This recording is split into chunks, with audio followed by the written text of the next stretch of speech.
Hello, brethren, and all you at home too, of course, and welcome to another Bible study. I hope you find these studies helpful and interesting. I know they're not everybody's cup of tea, and this one here maybe not be either, because there's a lot of figures in it you might want to write down. But I have called this study, "When was Christ crucified?" Because recently I was watching a program on TV. A rabbi was taking questions, and the subject of Jesus Christ came up. A man in the audience stated that Daniel's prophecy of the 490 years proved to the day when Jesus Christ would actually be put to death. So, now other points were discussed in this, but finally the rabbi asked the man, "Where's your proof? Show me the calculations to prove what you're saying." Well, for some reason the man didn't, or he couldn't show what he was trying to say. But as they were talking, I was thinking, say this and say that, and go here and go there. We studied all these things years ago, and but now very few even mention them. And you know, I thought about this. It's not like riding a bicycle. For unless you're into regular Bible study, you tend to forget some things, and maybe even unlearn some of the details, if these things are not being discussed regularly. So today we're going to look at when was Christ crucified. Now, one thing we do know, it was on the Passover. But what year? So afterwards I thought, you know, I may have been able to give some sort of answer to that rabbi. But could I have given as thorough and complete answer that I would like to have been given? Brother, we're commanded to study. It's in 2 Timothy 2:15. Study to show yourselves approved to God, a workman that needs not be ashamed, rightly dividing the word of truth. Now, Mr. Roycroft used to say, if you were taken to court accused of being a Christian, would you be found guilty? Why are we to study? We are to study.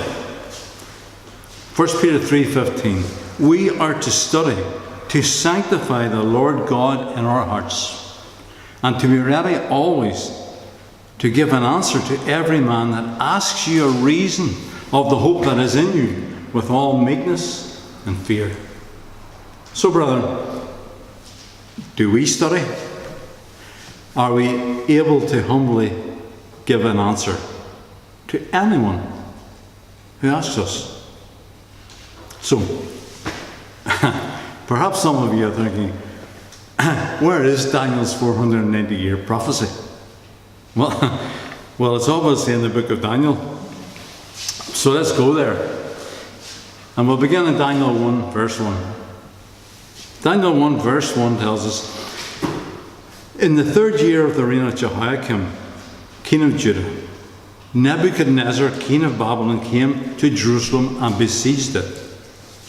And the Lord gave Jehoiakim, king of Judah, into his hand with some of the vessels of the house of the Lord.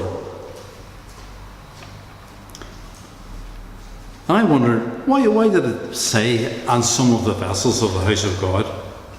Anyway, it says he brought them to the land of Shinar, to the house of his God, and placed the vessels in the treasury of his God. So here we see the southern kingdom of Judah was captured by the Chaldeans.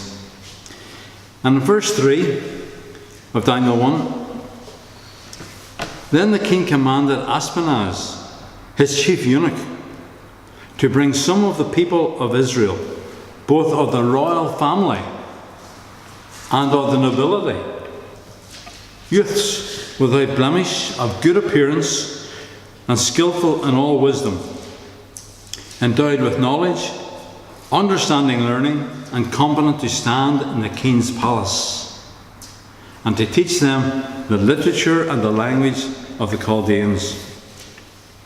The king assigned them a daily portion of the food that the king ate and of the wine that he drank. They were to be educated for 3 years, and at the end of that time they were to stand before the king. Verse 6. Among these were Daniel, Hananiah, Mishael, and Azariah. You probably know them better as Shadrach, Meshach, and Abednego. All of the tribe of Judah. They were obviously part of the royal family or of the nobility. But Daniel lived right through the reign of Nebuchadnezzar. We're also told in verse 21 of Daniel 1 that Daniel was there until the first year of King Cyrus. Now, you really should make a point of reading all of Daniel. You need to get all this context. But in Daniel 5 verse 1, we come to Belshazzar. Daniel 5 verse 1. King Belshazzar made a great feast for 1,000 of his lords, and drank wine in front of the 1,000. Now Belshazzar was the son of Nebuchadnezzar. Verse 4. They drank wine and praised the gods of gold and silver and bronze, iron, wood, and stone. And then it says, using the vessels of the Lord's house. You need to read all this yourself. But in verse 5, immediately the fingers of a human hand appeared and wrote on the plaster of the wall of the king's palace, opposite the lampstand. Now, this lampstand was at the menorah that they took out of the temple. And the king saw as the hand wrote, and the king's colour changed, and his thoughts alarmed him, his limbs gave way, and his knees knocked together. Can you imagine the state this man was in? Verse 7, the king called loudly to bring in the enchanters, the Chaldeans, the astrologers.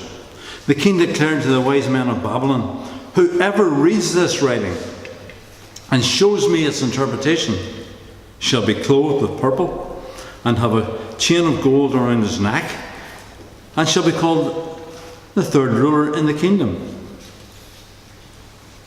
Then all the wise men came, but they could not read the writing or make known to the king the interpretation. The king and his nobles didn't know what to do. And finally the queen came in, and she told Belshazzar about a man called Daniel. Daniel had interpreted dreams for your father, Nebuchadnezzar. You need to read on to see all the consequences of this. But that very night, Belshazzar died. And in verse 31, Darius the Mede received the kingdom, being about 62 years old. And we're told in verse 28 of Daniel 6 that Daniel prospered during the reign of Darius and the reign of Cyrus. We read about Daniel in the lion's den. Chapter 7 tells us about the vision of the 4 beasts. Chapter 8 tells us more about the vision. And then this next chapter reminds us of the night Belshazzar died. Belshazzar died, and in the first year of Darius, that was the year that Belshazzar died. The first year of Darius, the son of Ahasuerus, by descent a Mede, who was made over the kingdom of the realm of the Chaldeans. In the first year of his reign, I, Daniel, perceived in the books the number of the years that according to the word of the Lord to Jeremiah the prophet must pass before the end of the desolations of Jerusalem, namely 70 years. Now, 70 years. This is a reference to the time that Judah would be in captivity in Babylon. 70 years. And then we're told in Ezra 1, verse 1. Ezra 1, verse 1. In the first year of Cyrus, king of Persia, the word of the Lord by the mouth of Jeremiah might be fulfilled. The Lord stirred up the spirit of Cyrus, king of Persia, so that he made a proclamation throughout all his kingdom and put it in writing. So Daniel refers us twice to the word of the Lord from Jeremiah, from Darius and from Cyrus. In verse 2 of Ezra 1, thus says Cyrus, king of Persia, the Lord God of heaven has given me all the kingdoms of the earth. He has charged me to build him a house at Jerusalem, which is in Judah.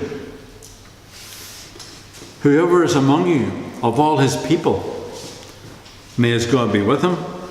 Let him go up to Jerusalem, which is in Judah, and rebuild the house of the Lord, the God of Israel.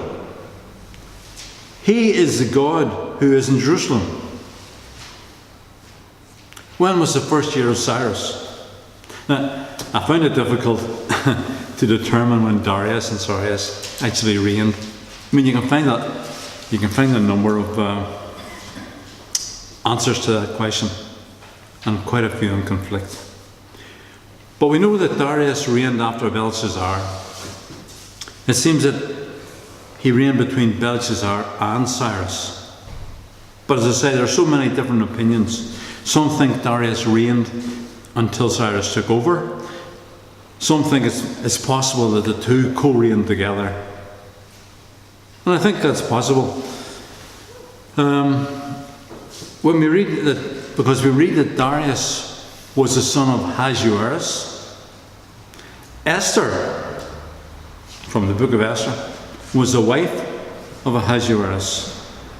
Esther was also the mother of Darius. Darius was the father of Xerxes, and Darius was the grandfather of Artaxerxes.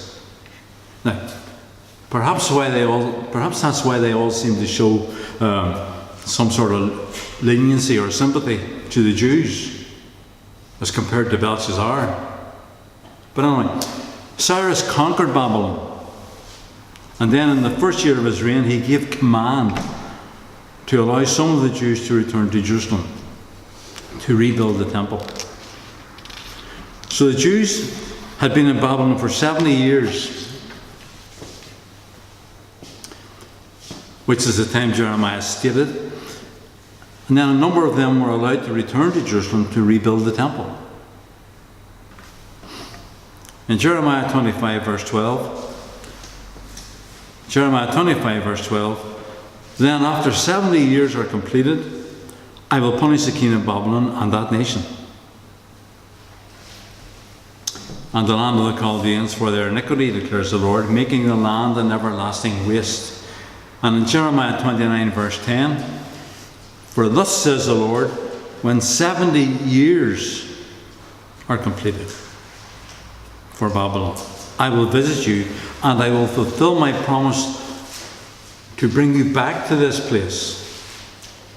And Ezra chapter 2 gives the exact number of those who returned: 42,360. Now, as usual, we have to digress a wee bit here. Let's see if I can get back here. For these 70 years tell us about the captivity of the Jews in Babylon. But we needed that to give us a date. What date? Okay, let's first go back to Daniel 9 verse 1 again. Daniel 9 verse 1. In the first year of Darius, the son of Ahasuerus, by descent a Mede, who was made over the kingdom who's king over the realm of the Chaldeans. In the first year of his reign, Daniel, perceived from the book the number of years that according to the word of the Lord to Jeremiah the prophet, 70 years must pass. And the very next verse, verse 3, the very next verse, Daniel says, I turned my face to the Lord,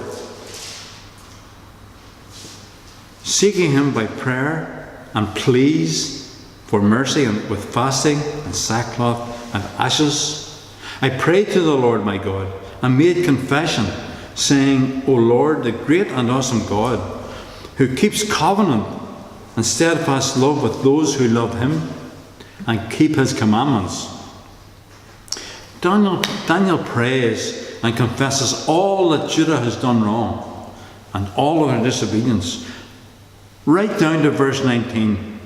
Verse 19 says, O Lord, hear. O Lord, forgive. O Lord, pay attention and act. Delay not for your own sake, O my God, because your city and your people are called by your name. Verse 20. While I was speaking and praying, confessing my sin and the sin of my people, and presenting my plea before the Lord my God from the holy hill of my God, while I was speaking, the man Gabriel, whom I had seen in the vision at the first, came to me in swift flight at the time of the evening sacrifice. He made me understand, speaking with me and saying, O Daniel, I have come now to give you insight and understanding. At the beginning of your plea for mercy, a word went out, and I have come to tell you, for you are greatly loved. Therefore consider the word and understand the vision. Now, we're going to hear now not about 70 years as it was in verse 1. Gabriel is giving Daniel instruction of the vision of 70 weeks. The 70 years were a literal 70 years captivity in Babylon. But these 70 weeks are prophetic.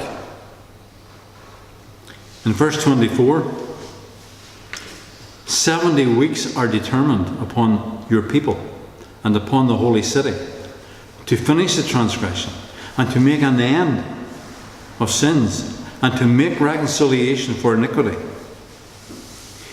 and to bring in everlasting righteousness and to seal up the vision and prophecy and to anoint the most holy.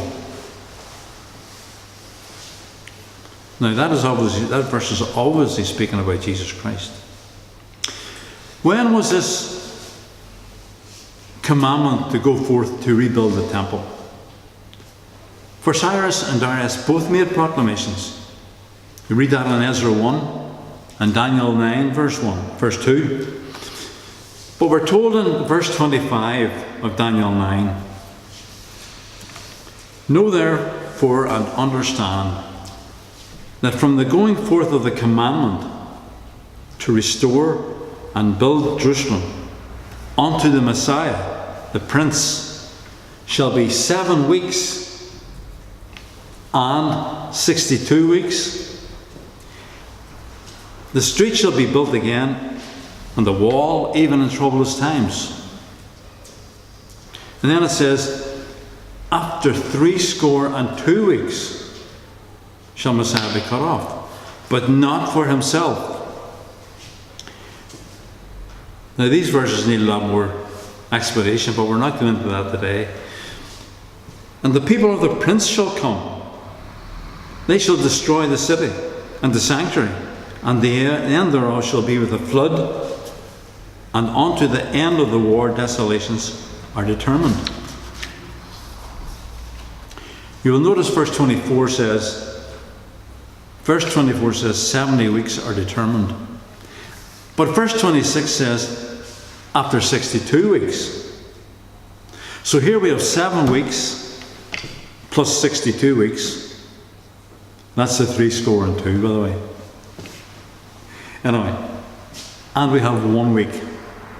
A total of 70 weeks, which is 490 days. So if you take a day for a year principle, we now have 490 years. The day for a year principle is mentioned several places in the Bible, and I'm not going to look at them because you probably all know them. But we'll look at one. And it's in Numbers 14, verse 33. This is when the children of Israel refused to go into the promised land. Numbers 14:33. And your children shall wander in the wilderness 40 years, and bear your whoredoms, until your carcasses be wasted in the wilderness. After the number of the days which you search the land, even 40 days, each day for a year, you shall bear your iniquities. Even 40 years, and you shall know my breach of promise. So, getting back to the 490 years, as I said, both Darius and Cyrus made proclamation to rebuild Jerusalem. But we also have the decree of Artaxerxes. And you'll read about that in Ezra chapter 7. In verse 13, Artaxerxes says, Ezra 7:13, I make a decree that all they of the people of Israel and of his priests and Levites in my realm, which are minded of their own free will to go up to Jerusalem, go with you. This was Artaxerxes speaking to Ezra. Artaxerxes also gave command and instruction for the Jews to return to Jerusalem and rebuild the city. The decree was in the 7th year of Artaxerxes. We need this date. Now, I'm going to give you some figures now, and I know we don't like figures, but anyway. This decree was in the 7th year of Artaxerxes. And from our history books, from our secular history, Xerxes the Great died in 465 BC.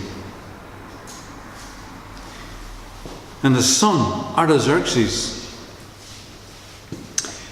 came to the throne in December. What would be December? 465 BC. And although he was actually on the throne from December 465 BC, these months were called his accession year. And even our own queen had her accession year. Because the Persian regnal years were counted from April to April, spring to spring. So Artaxerxes began to reign in April 464 BC. So the 7th year of Artaxerxes, read about that in Ezra 7, verses 8 and 9. Ezra came to Jerusalem, it says Ezra came to Jerusalem in the fifth month. Now this would be 464 BC minus 7 years, because this was the 7th year of the decree, which brings us to the autumn of 457 BC. Now, we'll have to go back to Daniel 5 now. Daniel 9, verse 25. Know therefore and understand, from the going forth of the commandment to restore and to rebuild Jerusalem unto the Messiah the Prince shall be 7 weeks and 62 weeks. Notice the way the weeks are divided here. There's 7 weeks and 62 weeks. And then verse 27 talks about another 1 week. And it also is divided. It's divided into 2. But verse 25 says, from the going forth of the commandment to restore and to rebuild Jerusalem shall be 7 weeks. These first 7 weeks were spent rebuilding Jerusalem. And notice it says, even in troublous times. But you can read all about that troublous times in Nehemiah chapter 4. And you really should read it. But it took 7 weeks, 7 prophetic weeks, 49 years to rebuild Jerusalem. So these 7 prophetic weeks need to be added to the 62 prophetic weeks, which gives you 69 prophetic weeks, which amounts to 483 years. Taking a day for a year. Now, if you take 483 years from 457 BC, you come to 26 AD. The year 26 AD was the year Jesus Christ began his ministry. So the calculations were quite simple. This is exactly 69 prophetic years, 483 years from the decree of Artaxerxes in 457 BC. But brethren, there's still 1 week to go to make up the 70 weeks. And you read about that in Daniel 9:26.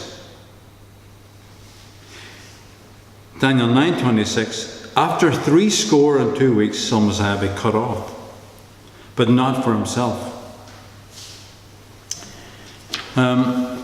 It says in verse 27, he shall confirm the covenant with many for 1 week, and in the midst of the week he shall cause the sacrifice and the oblation to cease. And for the overspreading of abominations he shall make it desolate, even until the consummation, and that determined shall be poured upon the desolate. 1 week, 7 days, 7 prophetic years. Our Saviour's ministry lasted half of that week. 3.5 prophetic days. 3.5 years.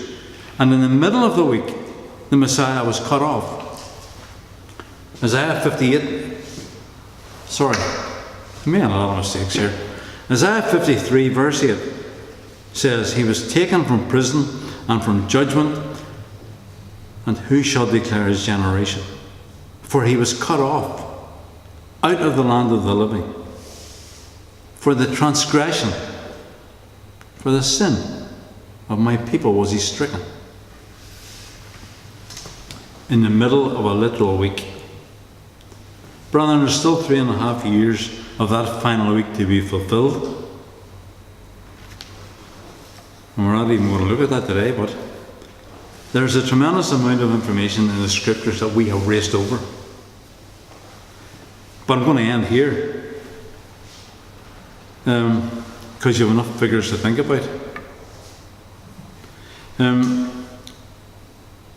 But I would like to go back to this again.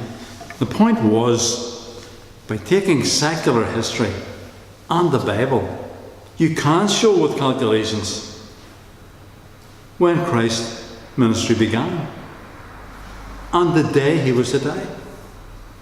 So thank you, brother.